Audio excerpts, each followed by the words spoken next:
নমস্কার, শ্রমিক কথার একটা নতুন এপিসোডে আপনাদের সকলকে স্বাগত জানাই। আজকে আমরা আরটিআই অ্যাক্ট বিষয়ে সম্পূর্ণরূপে কথা বলবো। মিনিস্ট্রি অফ ল অ্যান্ড জাস্টিসের এমন একটা আইন যেটা ভারতের প্রত্যেকটা জনগণকে জানা উচিত বা জানা আবশ্যক।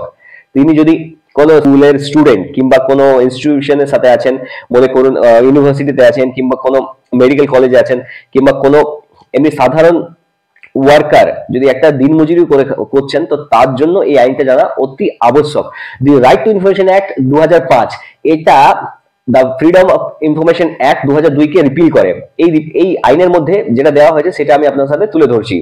তো চলুন ভিডিওটা শুরু করা যাক।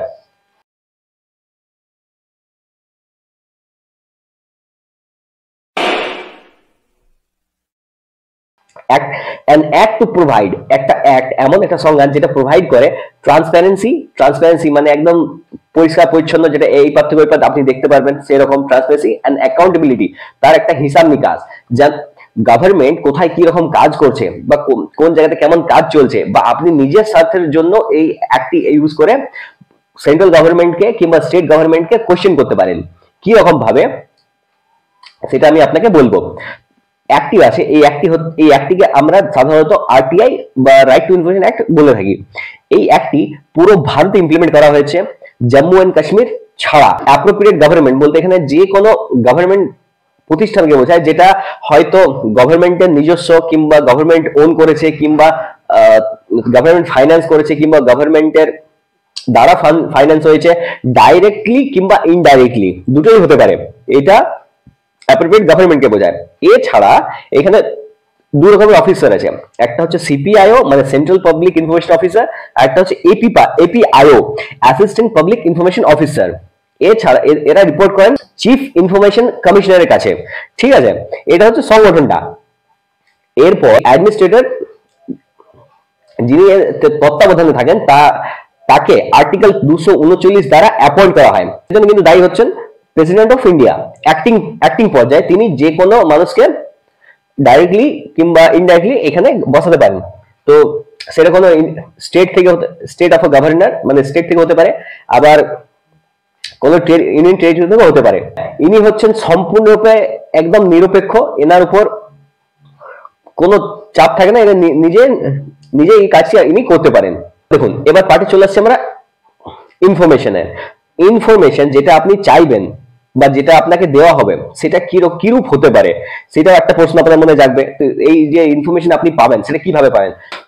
Record, email, opinion, paper, samples, modules, data, material, কোন ইলেকট্রনিক ফর্মও হতে পারে।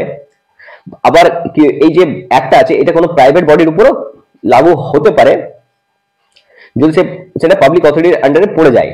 পাবলিক অথরিটি বলতে যেটা আমাদের সংবিধানকে বোঝায়, যে দেখুন কনস্টিটিউশন যেমন আছে, কনস্টিটিউশন ল যেটা আইন বানানো হয় পার্লামেন্টের যে আইনটা বানানো হয় সেটার উপর লাগু হয়, স্টেট গভর্নমেন্টের উপর লাগু হয়, ইউনিটের উপর লাগু হয়, সেন্ট্রাল গভর্নমেন্টের উপর লাগু হয়। এই রিকোয়েস্টটা কে করতে পারেন? এবার এই রিকোয়েস্টটা যে কোনো থার্ড পার্টি করতে পারেন, যে কোনো রূপ ভাবে রিকোয়েস্টটা করা যেতে পারে, এর উপর কোনো রেস্ট্রিকশন নেই। সেটা ভারতে থেকেও আপনি আরটিআই অ্যাক্ট ব্যবহার করতে পারেন কিংবা ভারতের বাইরে থেকেও আপনি আরটিআই অ্যাক্ট ব্যবহার করতে পারেন, কিন্তু এটার একটা লিমিট আছে। আপনাকে কিন্তু জম্মু কাশ্মীর নিয়ে কখনোই কোনো রিপোর্ট দেওয়া হবে না, কেননা এটাকে এর মধ্যে থেকে বাদে রাখা হয়েছে, সম্পূর্ণরূপ আলাদা। দেখুন, এবার হচ্ছে ভাষার যে ব্যবহার সেটা নিয়ে আমরা বলে নিই। ভাষা, আপনি যদি এই টাইম আরটিআই করে থাকেন তাহলে আপনি দুটো ল্যাঙ্গুয়েজ ইউজ করতে পারবেন। মূলত ভারতে হয় ইংলিশ নয় হিন্দি। এছাড়া আপনি যে স্টেটে আছেন সেই স্টেটে যে অফিসিয়াল ল্যাঙ্গুয়েজ আছে সেই অফিসিয়াল ল্যাঙ্গুয়েজে আপনি এর ব্যবহার করতে পারেন। আমি আপনাকে ফি নিয়ে বলবো। আপনার আরটিআই এর যে ফিটা আছে সেই ফিটা কত হতে পারে? সেই ফিটা মাত্র 10 টাকার বিনিময়ে আপনি ভারতের যে কোনো জায়গার আপনি ইনফরমেশন যদি আপনার দরকার পড়ে সেটা আপনি বের করে নিতে পারেন মাত্র 10 টাকার বিনিময়ে। একটা আরটিআই এর জন্য 10 টাকা লাগে। কি কারণবশত আরটিআই থেকে আপনি কোনো জবাব পাবেন না সেটা আমি আপনাকে এবার বলে দিচ্ছি। যে কারণের জন্য আপনি ইনফরমেশন পাবেন না সেটার মধ্যে মূলত দেখুন, ভারতের কোনো স্ট্র্যাটেজিক রিলেশন, সেটা ন্যাশনাল হোক বা ইন্টারন্যাশনাল হোক, সেটা আপনি পাবেন না। এছাড়া স্টেটের কোনো এমন ইনফরমেশন যেটা আপনাকে দিতে পারবে না, কিংবা সেন্ট্রালের এমন ইনফরমেশন যেটা আপনাকে দিতে পারবে না, কিছু ইনফরমেশন এমনও থাকে যেটা পুরোপুরি ভাবে ফরবিডেন থাকে, পাবলিকের কাছে ওঠাতে পারবে না। এছাড়া ইন্টারন্যাশনাল যে ট্রেড গুলো হয়, ইন্টারন্যাশনাল ট্রেড মানে আন্তর্জাতিক স্তরে যে বাণিজ্য রিলেশন আছে তার কনফিডেন্সটাকে তারা সেটা ভেঙে দিতে পারে, সেই জন্য সেই ইনফরমেশন আপনি পাবেন না। এছাড়া এমন কোন ইনফরমেশন যদি আপনি ডিমান্ড করে থাকেন, যেটা মনে করুন কোন একটা কেস চলছে, সেই কেসের উপর এখনো পর্যন্ত যে যে শাস্তি, যিনি শাস্তি পাবেন ওনার হয়তো আপনি এমন ইনফরমেশন গুলো চেয়ে বসলেন, সেই ইনফরমেশন গুলো যেটা সামনে পুট হতে পারে সেই ইনফরমেশন আপনি কিন্তু পাবেন না, কেননা যতক্ষণ এটা টার্মটা ওভার হচ্ছে বা ক্লিয়ার হয়ে যাচ্ছে। এগুলো হচ্ছে কিছু কিছু পয়েন্ট। এছাড়া এমন কোন ইনফরমেশন যদি আপনি ডিমান্ড করে থাকেন যেটা কোনো পার্সোনাল কোনো ইন্ডিভিজুয়াল ব্যক্তিকে হার্ম করতে পারে বা ক্ষতি করতে পারে, সেই ক্ষেত্রে আপনি ওই ইনফরমেশনটা পাবেন না, ওটা ডিসক্লোজ করা অ্যালাউড নয়। যেমন ফরবিডেন কিছু ইনফরমেশন থাকে যেগুলো গভর্নমেন্ট নিজের সিক্রেটস গুলো আপনাকে কেন শেয়ার করতে হবে, সেটা হচ্ছে। এছাড়া সম্পূর্ণরূপে ভারতীয় যে ডিফেন্স সিস্টেম আছে, ডিফেন্স মেকানিজম বা ডিফেন্স সিস্টেম, যেটা আপনি জলবায়ু, স্থলবায়ু, সেনা, যে কোনো রকম সেক্টরে হতে পারে, সেইটার কিন্তু আপনি ইনফরমেশন আপনাকে দেওয়া হবে না। আপনি যেটা ইনফরমেশন ইউজ করতে পারেন সেটা হতে পারে আপনি কোনো আপনার সবচেয়ে প্রথম আমি আপনাকে একটা জিনিস বলতে চাই, আপনি যদি ইনফরমেশন চান তো আপনি দেখে নিতে হবে যে আপনি কোন ডিপার্টমেন্টের আগেন্স্ট ইনফরমেশনটা চাইছেন। নর্মালি আমরা যে এখানে আরটি একটা ইউজ করে থাকি সেটা হচ্ছে কিছু জানতে। তো PF, public provident fund, PPF, তারপরে EPF, employees provident fund, EPF. এছাড়া আপনার যদি কোনো কাজ আটকে আছে সেটা আপনি এলআইসির হয়তো কোথাও কোনো কাজ আটকে আছে, সেটাতে আপনি আরটিআই অ্যাক্টের মাধ্যমে জানতে পারেন যে এই এই কারণবশত আমার এটা সেটেলমেন্ট হচ্ছে না বা কি কারণবশত হচ্ছে না, সেটা আরটিআই লাগিয়ে দিন, ওইখানে আরটিআই আপনি জেনে যাবেন। এছাড়া মনে কোনো একটা কন্ট্রাক্টর ব্রিজ বানিয়েছে কিংবা কোনো একটা কন্ট্রাক্টর কোনো একটা কাজ নিয়েছে বা এমপ্লয়ার কোনো একটা কাজ নিয়েছে, সেই কাজটি একটা ব্রিজ বানাচ্ছেন, আমি সেই উদাহরণস্বরূপ আপনাকে ব্রিজ বললাম, তো ব্রিজটা বানিয়েছে কি ম্যাটেরিয়াল, র ম্যাটেরিয়াল ইউজ হয়েছে বা কি ইউজ হয়েছে সেটা জানার জন্য আপনি আইডিয়া করতে পারেন, ওটার মধ্যে আপনাকে মেনশন করে দিতে হবে সেটা কত টাকা খরচা হয়েছে, কিভাবে হয়েছে সেটা আপনাকে জানাবে। আরটিআই যে প্রতিনিধি যারা নির্বাচন করেন সেটা কিভাবে নির্বাচন হয়, একটা দেখুন আরটিআই যে অফিসার যিনি নির্বাচন করেন বা যে নির্বাচনটা হয় সেটা কিভাবে, সেটা আমি আপনাকে বলছি। দেখুন আরটিআই যে অফিসারগুলো নির্বাচন, প্রথম হচ্ছে একটা সেন্ট্রাল লেভেলে, একটা হচ্ছে স্টেট লেভেলে। তো সেন্ট্রাল লেভেলের যখন নির্বাচন হয় অফিসার, তখন এর মধ্যে প্রথম প্রতিনিধি হচ্ছেন প্রাইম মিনিস্টার, দ্বিতীয় লিডার অফ অপোজিশন, থার্ড হচ্ছে ক্যাবিনেট মিনিস্টার। এই তিনজনকে নিয়ে গঠন করে একজন অ্যাপয়েন্টেড হন। Same to same state minister state মিনিস্টারের সাথে থাকবে অপোজিশন লিডার, তার সাথে থাকবে একজন ক্যাবিনেট মিনিস্টার। এই তিনজনকে নিয়ে আরটিআই স্টেট গভর্নমেন্টও গঠন করা হয়, এইভাবে অ্যাপয়েন্ট করা হয়। প্রথমে সেন্ট্রাল লেভেলে অ্যাপয়েন্ট করা হয়, আবার স্টেট লেভেলে অ্যাপয়েন্ট করা হয়, এইটা হচ্ছে এর প্রসেসটা। দেন আপনি যদি আমাকে প্রশ্ন করবেন এদের সময়কাল কত, তো সময়কাল হচ্ছে 5 বছর হচ্ছে সর্বনিম্ন, 5 বছর সময়কাল সর্বনিম্ন হচ্ছে এদের অ্যাপয়েন্টমেন্ট। তাছাড়া যদি কেউ 65 ইয়ার্স অফ এজ অ্যাটেন্ড করেন, মানে 65 বছর পর্যন্ত, সেটা লাস্ট এজ, এই এই টার্মের মধ্যে ওনারা কাজ করেন। তারপর যে রিঅ্যাপয়েন্ট হবেন বা পুনরায় আবার তাদেরকে সিটে বসানো হবে সেরকম কোনো রুল নেই, ও বসানো হয় না, সম্পূর্ণরূপে ওই সিটটা তারপর ভ্যাকেন্ট হয়ে যায়। স্যালারি, এদেরকে কত স্যালারি দেওয়া হয় যারা ইনফরমেশন অফিসার হন, এদের স্যালারি হচ্ছে একজন ইলেকশন কমিশনারের সমান, সেম অ্যাজ ইলেকশন কমিশনার।